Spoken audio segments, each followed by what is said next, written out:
Good morning to you all kids.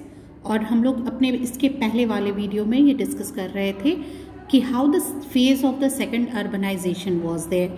सबसे पहला urbanisation जो हम लोग देखते हैं दैट इज द रूरल और urban settlement, that is the in Indus valley civilisation. वहाँ से जो भी आर्कियोलॉजिकल फाइंडिंग्स मिले हैं या जो भी एविडेंस हैं, they all prove that it was an urban settlement. वो एक अर्बन सिविलाइजेशन था जहाँ बहुत ही परफेक्ट टाउन प्लानिंग थी, बहुत ही सही तरीके से सब कुछ मैनेज था, administration was very good.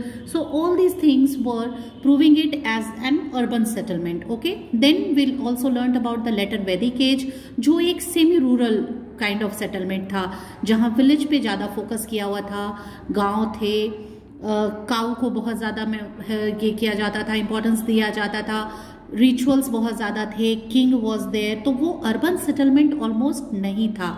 But after all that when it was the phase of the janapads and the mahajanapads, जब इन लोगों ने अपने आप को सेटल करना शुरू किया, like the states and the nations of today of the modern day we use to see, वही सेटलमेंट जनपद और महाजनपद में था।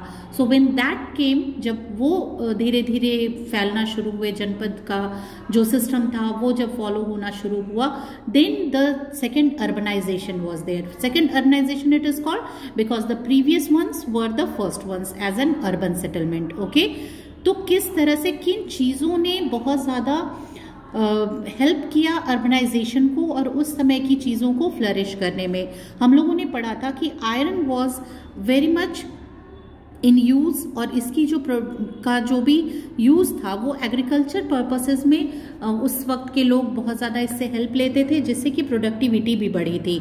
So it just change the agricultural production. अगर आप ओल्ड मीन्स को यूज़ कर रहे हैं, कैसे हर दिन नए नए टेक्निक्स आते हैं, नई नई मशीन्स आ रही हैं जिससे कल्टीवेशन ईजी हो जाए, इरिगेशन ईजी हो, क्रॉप्स हार्वेस्टिंग ईजी हो जाए, तो ऑब्वियसली जब टाइम कंज्यूम कम होगा तो प्रोडक्टिविटी बढ़ेगी, लैंड की फर्टिलिटी बढ़ेगी, प्लगिंग ईजी हो जाएगा। So the use of the tools which were made by iron just facilitated the productivity, और जिससे बहुत ज़्यादा प्रोडक्शन बढ़ता चला गया। So this is it here in this paragraph that the use of the iron axes, hoes, plowshares, they all which were used in the agriculture helped men to clear the dense forest। ज़्यादा से ज़्यादा ज़मीन को ज़्यादा जल्दी clear करने में उन्हें हेल्प होने लगी। डेंस फॉरेस्ट क्लियर करके लोग वहाँ पे खेती करने लगे। The area which were by the side of the reverse like Ganga, the valley of Ganga, वैसे जगहों को क्लियर करके और ये लोग अपने एग्रीकल्चर यूज में लाने लगे थे, जिससे ज्यादा से ज्यादा लैंड कल्टीवेट होने लगा और प्रोडक्शन बहुत ज्यादा सरप्लस था। सो कनाल्स फिर बनाए गए, रिवर साइड में थे, डायरेक्ट इरिगेशन उस वक्त उन लोगों को नहीं मालूम था कि किस तरह से क्या करना है, तो कैनाल्स बनाए गए ताकि हर जगह तक पानी पहुंच सके for the irrigation, suitable agriculture हो सके।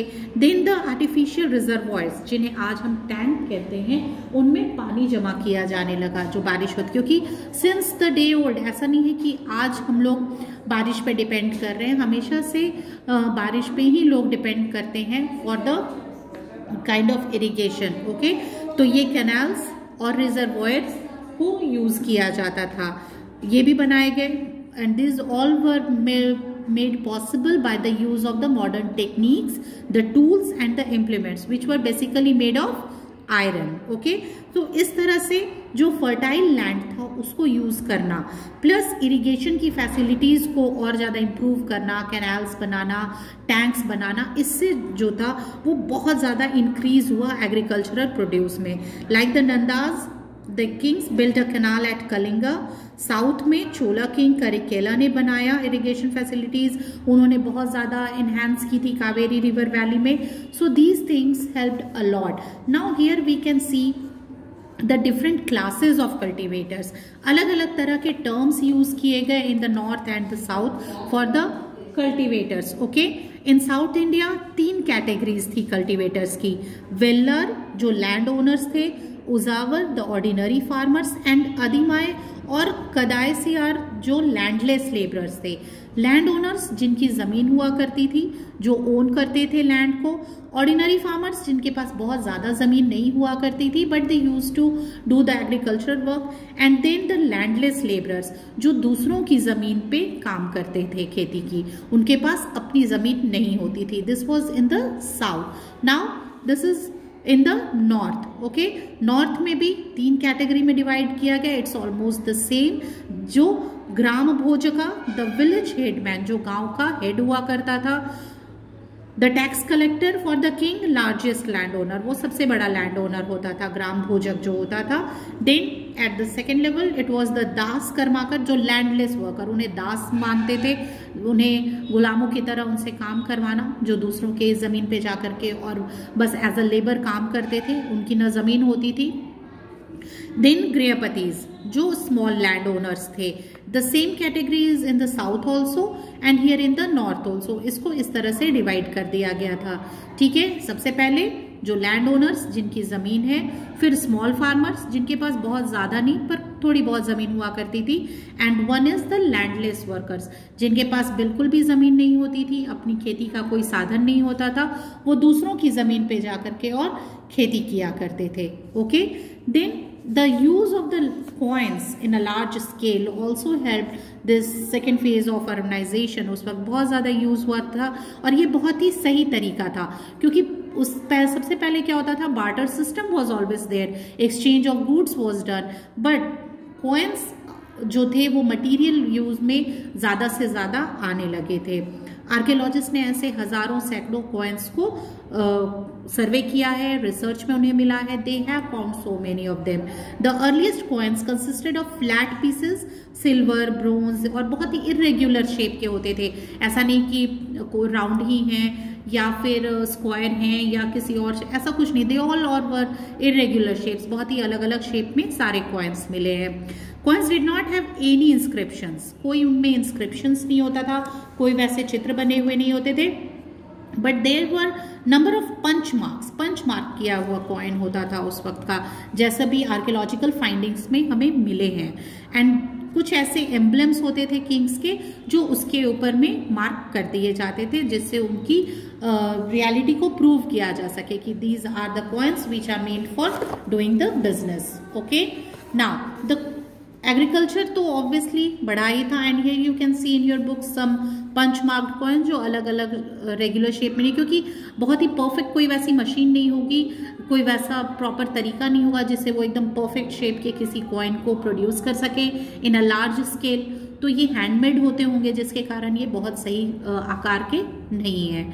फिर क्राफ्ट्स भी बहुत ज़्यादा डेवलप, क्योंकि ट्रेडिंग बढ़ता चला गया, तो जो गांव के लोग थे, और ऑब्वियसली जब एग्रीकल्चर प्रोडक्शन सरप्लस होगा तो हर किसी को खेती करने की ज़रूरत नहीं थी। It was enough food to feed so many, तो बाकी लोग जो थे वो अपने क्राफ्ट्स वर्क में या दूसरी चीज़ों में लगे हुए थे। So many were there who were involved in the raw materials which were available at their certain area, उनको यूज करके वो क्राफ्ट्स को बनाया करते थे, लाइक द कारपेंटर्स। फिर किसी तरह से बांस वगैरह का बैम्बू वर्क करते होंगे, और भी दूसरे तरह के बहुत तरह के ऐसे आर्ट एंड क्राफ्ट वर्क थे जिसमें लोग इन्वॉल्व थे। Then it's about the emergence of guilds. Guilds are a kind of association of the merchants जो एक तरह का काम करते हैं। ठीक है, जैसे कि जो वीवर्स थे उन्होंने अपना एक पूरा एसोसिएशन बना लिया, जो ज्वेलर्स हैं उनका अपना एक एसोसिएशन हो गया, जो ट्रेड कर रहे होंगे स्पाइसेस में, जेम्स में, उन सबका एक अलग अलग एसोसिएशन फॉर्म होने लगा। Okay, so that is called the emergence of guilds. Okay, so many craftsmen or merchants, they formed the association. This is what now I have said.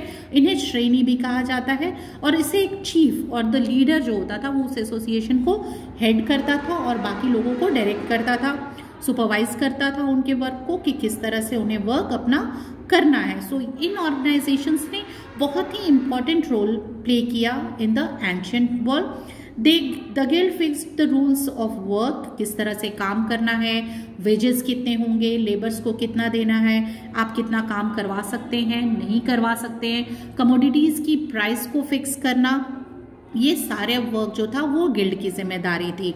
Guilds would provide training to craftsman, association वाले लोग ही और दूसरे craftsman को training भी दिया करते थे, okay, ताकि वो अपने काम को और सही तरीके से कर सकें। Then there decisions were like laws, जो हेड या जो उनकी कमिटी होती होगी, जो मेंबर्स होते होंगे, whatsoever they have taken as a decision, वो फाइनल होता था, उसे कोई भी और क्वेश्चन नहीं कर सकता था। That was upheld by the merchants and the government also, ठीक है। अगर एसोसिएशन ने अपने डील करने वाली चीज़ों को लेके, अपनी ट्रेडिंग वाली चीज़ों को लेके कोई डिसीजन ले लिया, तो उसे न तो गवर्नमेंट क्वेश्चन करती थी, जो भी किंग वहाँ रूल कर रहे होंगे, न तो वो लोग क्वेश्चन कर सकते थे, और न ही कोई बिजनेसमैन उसको क्वेश्चन करता था। Whatsoever the decision was passed, that was to be implemented by each and everyone, okay. श्रेणीज also served as the banks, वो वहाँ जो भी एसोसिएशन था वहाँ has a bank also they use to work, जिन्हें हेल्प होती थी उन्हें वो लोग लोन दिया करते होंगे, वहाँ से दूसरे बिजनेसमैन को पैसे मिलते होंगे, वो लोग अपना काम करके फिर एज अ इंटरेस्ट उसे पे करते होंगे। सो all these managements were very perfectly done by the guilds and the श्रेणीज, okay. So we will discuss about the another trade routes, the archaeological, the different sources of information about that time of the second urbanization in the next part, okay. For today this much only, read the chapter. Thank you.